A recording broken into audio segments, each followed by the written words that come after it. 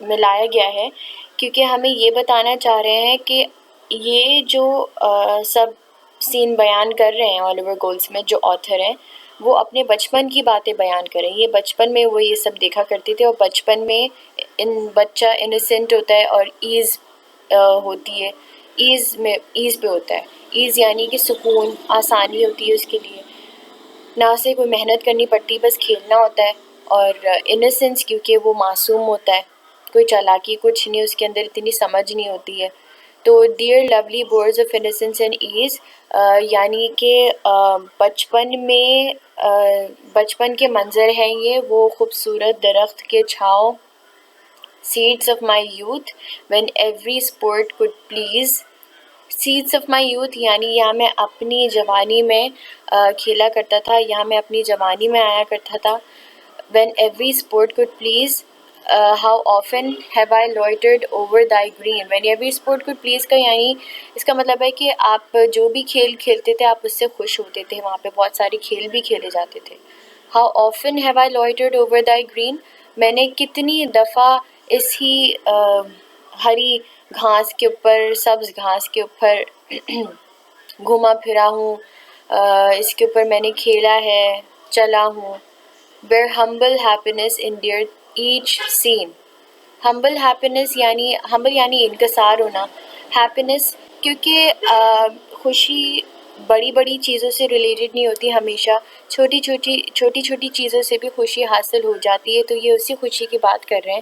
ہمبل happiness یعنی چھوٹی چھوٹی چیزوں پہ خوش ہونا, کہ وہاں پہ اتنے سارے کھیل کھیلے جاتے ہیں, وہ گاؤں کتنا خوبصورت ہے, یہاں پہ درخت کی چھاؤں کتنی اچھی, چھوٹی چھوٹی چیزیں جس سے وہاں کے لوگ خوش ہو جاتے تھے. endured each scene وہاں ہر جگہ یہی نظر آتا تھا, خوشی خوشی. how often have I paused on every charm. کتنی دفعہ میں نے رک کے ہر دلکش منظر کو دیکھا ہے. the sheltered cot, the cultivated farm. sheltered cot یعنی کوئی sheltered گھر, اس کے اوپر چھجا لگا ہوا ہو. the cultivated farm جو کسان وہاں پہ جو رہتے تھے وہ وہاں کے میدانوں کو, وہاں کی فصل اگاتے تھے, وہاں پہ ساری میدان کاشت کرتے تھے. the never failing brook. brook کا مطلب ایک چھوٹی اسٹریم, دریا ٹائپ کا, نہر. the busy mill جو مصروف چکیاں ہوتی تھیں وہاں پہ. تو یہ ساری چیزیں وہاں پہ انہیں نظر آتی تھی. صحیح ہے. the decent church that topped the neighboring hill. وہیں آس پاس پڑوس میں ایک چٹان ٹائپ کی تھی, اس کے اوپر ایک چرچ موجود تھا. the hawthorn bush with seeds beneath the shade. hawthorn یعنی پھولوں کا نام ہے, پھولوں کی ایک جاڑیاں تھیں, اس کے نیچے سیٹ بیٹھنے کی جگہیں بنی ہوئی تھیں, اس کے چھاؤں کے نیچے بیٹھنے کی جگہیں بنی ہوئی تھیں. for talking age and whispering lovers made. for talking age یعنی وہ لوگ جو باتیں کرتے ہیں, مڈل ایج لوگ, جو بھی لوگ آپس میں باتیں کرنے وہاں پہ بیٹھتے تھے اکثر. whispering lovers made دو پیار کرنے والے لوگ آپس میں ہلکی ہلکی آوازوں میں بات کر رہے ہوتے تھے ادھر ہی بیٹھ کے. how often have I blessed the coming day. how often have I blessed یعنی میں کتنی دفعہ مجھے دوسرا آنے والا دن دیکھنے کو ملتا, چونکہ ہر آنے والا دن ان کے لیے نیا دن ہوتا تھا. وہ ہر دن جا کے ان گاؤں میں, ان درخت کے چھاؤں میں کھیلا کرتے تھے, سب اسپورٹس وغیرہ. تو ہر دن کا انہیں نئے دن کا انتظار رہتا تھا. تو وہ کہتے تھے کہ میں کتنا خوش نصیب ہوں کہ مجھے وہ ہر دن دیکھنے کو ملتا تھا. when toil remitting lent its turn to play. toil یعنی کہ ہارڈ ورک کرنا, remitting یعنی کہ کچھ وقت کے لیے واپس لینا, تو اور lent یعنی کہ کسی کو کچھ ادھار پہ دینا. لیکن اس لائن میں اس کا مطلب یہ ہے کہ toil remitting lent its turn to play یعنی کہ ہارڈ ورک, کچھ محنتی کام کچھ وقت کے لیے ختم ہو جاتا تھا اور پھر کھیلنے کودنے کی باری آتی تھی. and all the village train from labor free, led up their sports beneath the spreading tree. تو جو ساری ینگ لوگ تھے وہاں پہ اپنے سب محنتی کام سے، سارے اپنے کاموں سے فارغ ہو کے ایک بڑے سے درخت کے نیچے آتے تھے، اس کی چھاؤں میں سب کھیل کودتے تھے. Will many a pastime circled in the shade, the young contending as the old surveyed. جیسے ہی سارے چھاؤں میں کھیل رہے ہوتے تھے، سرکل یعنی کہ گول گول گھومنا، کوئی ہوتا ہوگا گیم. تو جیسے ہی وہ سارے ینگ لوگ کھیل رہے ہوتے تھے تو سارے جو اولڈ پیپل تھے وہ بیٹھ کے دیکھتے تھے، کیونکہ وہ تو کھیل نہیں پاتے تھے، وہ ان کی ایج زیادہ تھی. تو they used to sit and watch young people play in the shade. And many a gamble frolicked over the ground. Gamble یعنی کہ اچھل کود، فرولک یعنی کہ چلنا پھرنا، یعنی بے فکری سے خوشی سے کھیلنا کودنا. اوور دا گراؤنڈ یعنی انہی میدانوں کے اوپر یہ کھیل کود ہوا کرتا تھا. And sleights of art and feats of strength went round. Sleights of art یعنی کہ لوگ اپنی آرٹ کی اسکلز بھی دکھایا کرتے تھے کہ وہ کیا کیا آرٹ اسکلز، پینٹنگ، ڈرائنگز اور جو بھی آرٹسٹری انہیں آتی تھی ان لوگوں کو. اینڈ فیٹس آف اسٹرینتھ یعنی کہ اپنی طاقت کا مظاہرہ کرتے تھے، کچھ بھی کھیلتے تھے، جیسے ہوتے ہیں باکسنگ، فائٹنگ، ایسے کرتے تھے کھیل میں ہی ایسے ہی. تو یہ سب وہاں پہ چل رہا ہوتا تھا اور سارے لوگ کھڑے ہو کے دیکھتے تھے. And still as each repeated pleasure tired, جیسے ہی وہ مطلب وہ سارے کھیل کھیلتے رہتے تھے جب تک وہ تھک نہیں جاتے تھے. سکسیڈنگ اسپورٹس دا mirthful band inspired. Succeeding sports یعنی اسی کی طرح کا کوئی اور اسپورٹ وہ کھیلنا شروع ہو جاتے تھے. mirthful یعنی خوشی والا اور جوش والا، بینڈ یعنی انہی گروپ آف پیپل، انسپائرڈ یعنی جیسے ہی وہ کوئی گیم کھیل کے تھکتے تو وہ کوئی اور سے گیم لے آتے کھیلنے کے لیے، جس سے وہ سب لوگوں کو خوش کرتے. The dancing pair that simply sought renown. وہ جو دو لوگ پیر یعنی دو لوگوں کی جوڑی ڈانس کرتے کرتے جیسے ہی تھکتی، renown یعنی کہ مشہور ہونا، by holding out to tire each other down. وہ بھی ڈانس کرتے کرتے تھک جاتی اور جو ہے پھر تھک کے بیٹھ جاتی. The swain mistrustless of his mutted face, while secret laughter tittered round the place. Poem میں یہ بتایا گیا ہے کہ جیسے ہی وہاں پہ اتنا زیادہ تفریح ماحول ہوا تھا، تفریح گاہ تھی کہ اگر کوئی سوتا، جیسے فار ایگزامپل کوئی سو گیا ہے یا کوئی انٹرسٹ نہیں لے رہا ہے، تو وہاں کے سارے لوگ اس کے چہرے پہ کالا کالا لگا دیتے تھے، اور ایز اے پنشمنٹ، ایسی ہی مذاق میں، جیسے ہی اس کے چہرے پہ کچھ کالا کالا لگاتے تو سارے لوگ اس کو دیکھ کے چپ کے ہنستے. The bashful virgins sighed long looks of love. bashful یعنی شرمیلی، ورجن یعنی غیر شادی شدہ لڑکی، sighed long یعنی سائڈ ترچھی نظروں سے دیکھنا، looks of love محبت کی نگاہ سے دیکھنا. تو غیر شادی شدہ لڑکی، شرمیلی غیر شادی شدہ لڑکی ترچھی نظروں سے محبت کی نگاہوں سے اپنے محبوب کو دیکھتی. The matron's glance that would those looks reprove. matron یعنی ماں.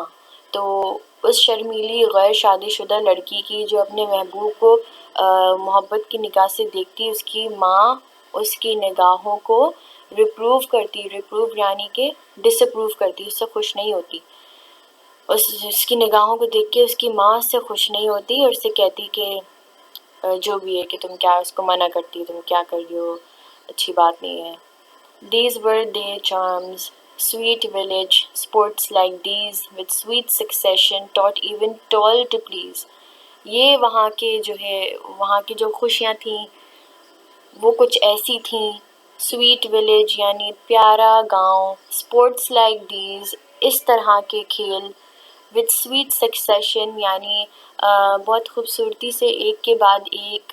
taught even toil to please یعنی کہ انہوں نے ان کھیلوں نے اور ان دلکش نظاروں نے سب کو یہ سکھایا کہ محنت بھی خوشگوار ہو سکتی ہے.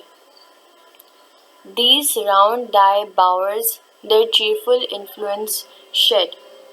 جو سپورٹس کھیلے جاتے تھے ان درخت کے چھاؤں میں وہ ایک بہت اچھا خوشگوار اثر پھیلاتے ہر جگہ. ان کھیلوں سے ہی سب خوش ہوتے تھے اور جیسے کچھ کبھی کبھار ایسا ہوتا ہے کہ آپ اگر خوش نہیں بھی ہوتے تو آپ کے آس پاس کچھ ایسا ہو رہا ہوتا ہے کہ آپ خوش ہونے پہ مجبور ہو جاتے ہیں، تو ویسے ہی ادھر ہوتا تھا. These were thy charms but all these charms are fled. یہ وہاں کے چارمز تھے یعنی وہاں کی خوشیاں کچھ ایسی تھی. But all these charms are fled لیکن یہ ساری خوشیاں اب غائب ہو چکی ہیں، ختم ہو چکی ہیں. اب ہمیں پتہ چلے گا کہ وہ خوشیاں کیوں ختم ہوئی، کیونکہ اب ہم سیکنڈ پارٹ پہ آ گئے ہیں. ہم اس پوئم کو 2 پارٹس میں ڈیوائڈ کر سکتے ہیں. ایک تو یہ کہ فرسٹ پارٹ میں اولیور گولڈ سمتھ نے وہاں کی ساری خوشیوں کو بیان کیا ہوا ہے، اس کو ڈسکرائب کیا ہوا ہے. سیکنڈ پارٹ میں انہوں نے یہ بتایا ہوا ہے کہ وہ ولیج یعنی وہ گاؤں کس طرح سے ڈیزرٹ ہوا. ڈیزرٹ کا مطلب ویران ہوا. Ill fares the land to hastening ills a prey.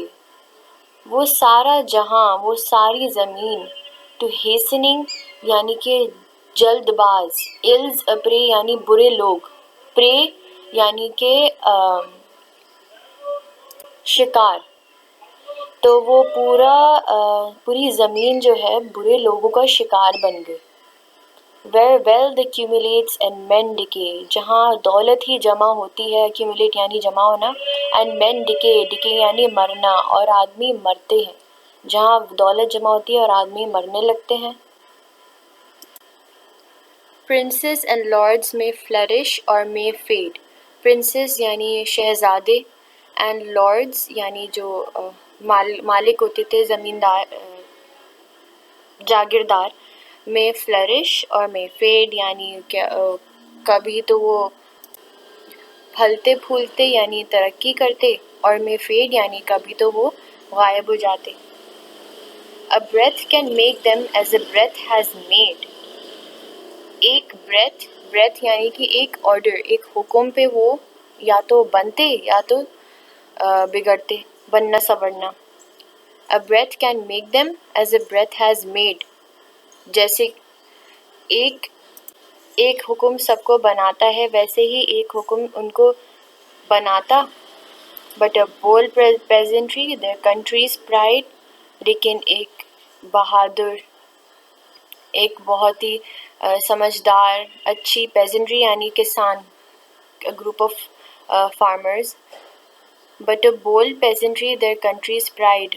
اس ملک کی جو شان تھی یعنی وہی محنتی کسان. When once destroyed can never be supplied. جب ایک بار تباہ ہو جائے نا، ختم ہو جائیں، تو پھر وہ واپس کبھی نہیں آ سکتے اس ملک میں، اور اس ملک کو کبھی ایسے کسان واپس نہیں مل سکتے، ایسے لوگ. اس پوئم سے ہمیں یہ سمجھ میں آتا ہے کہ اولیور گولڈ سمتھ کا بچپنا اس گاؤں میں گزرا اور وہ اپنے بچپنے کو یاد کر رہے ہیں. ان کی یہ خواہش تھی کہ وہ ادھر ریٹائر کریں، لیکن وہاں کے کچھ اتنے زیادہ برے حالات ہو گئے تھے کہ وہ جو ہے مجبور ہو گئے تھے وہاں سے جانے کے لیے.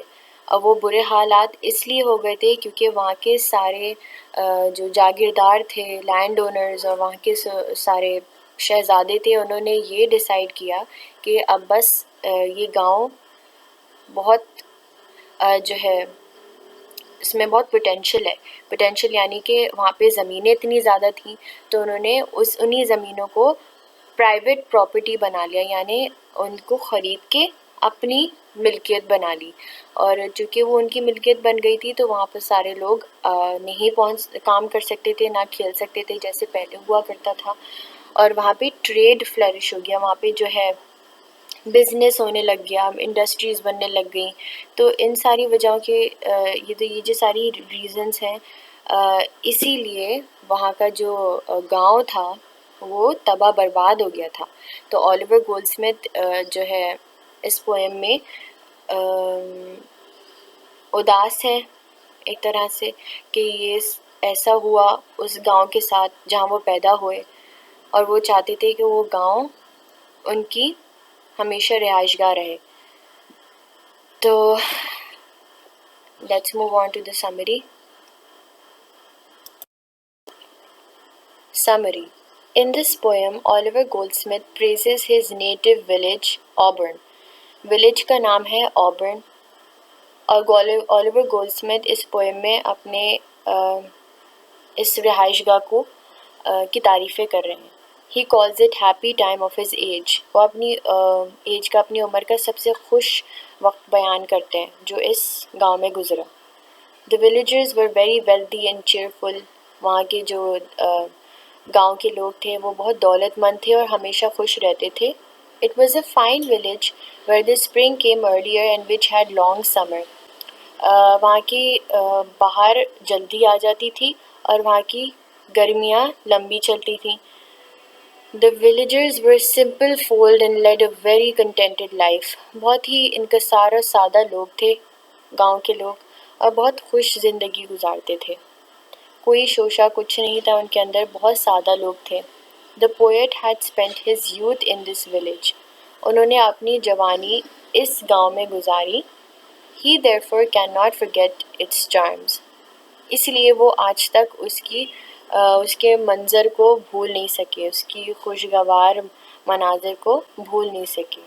He remembers that there were green fields where he wandered, the mill, the stream and the church. جیسے کہ ہم نے پوئٹری میں پڑھا کہ وہ جس طرح سے وہاں کی ساری سینری کو بیان کرتے ہیں. وہاں پہ ہرے میدان تھے، سبز میدان جہاں پہ وہ چلا پھرا کرتے تھے. وہاں پہ چکیاں تھیں، نہریں تھیں، ایک چرچ تھا.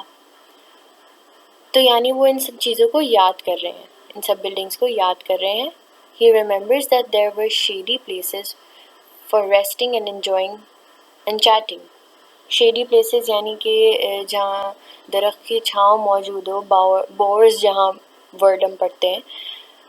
فار ریسٹ، اچھا اکثر وہاں پہ لوگ بات چیت بھی کیا کرتے تھے اور بیٹھ کے سکون حاصل کرتے تھے، تھوڑا آرام و سکون سے بیٹھتے تھے، دوسروں کو کھیلتے کودتے دیکھتے تھے اور آپس میں باتیں بھی کرتے تھے. آن ہالیڈیز ولیجرز enjoyed different games. چھٹیوں پہ گاؤں کے لوگ طرح طرح کے کھیل جو ہے انجوائے کرتے تھے، لطف حاصل کرتے تھے کھیل کھیل کے، بہت سے sports. On such occasions many feats of skill and strength were also shown. وہ اپنی طاقت کا اور اپنی قابلیت کا مظاہرہ کرتے تھے سب کے سامنے.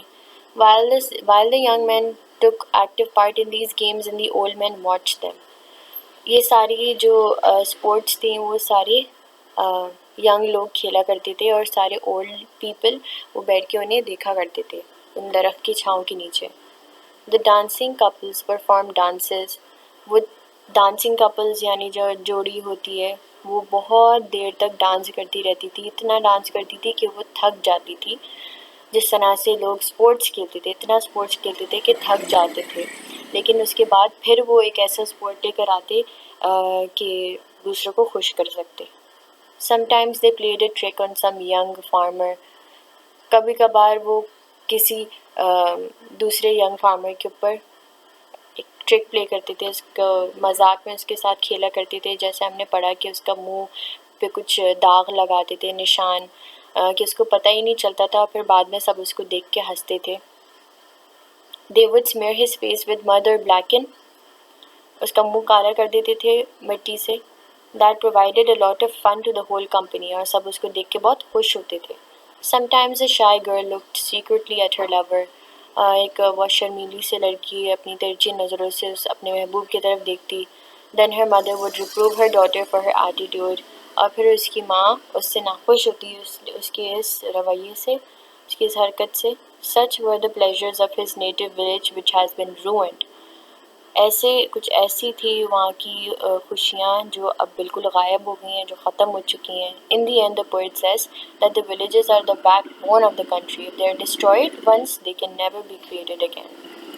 بالکل صحیح بات ہے کہ ولیج جو ہوتی ہے ایک شہر، ایک ملک کی بیک بون ہوتی ہے، یعنی اس ملک کے لیے انتہائی ضروری اشیاء ہوتی ہے، ایک ایسٹ کی طرح.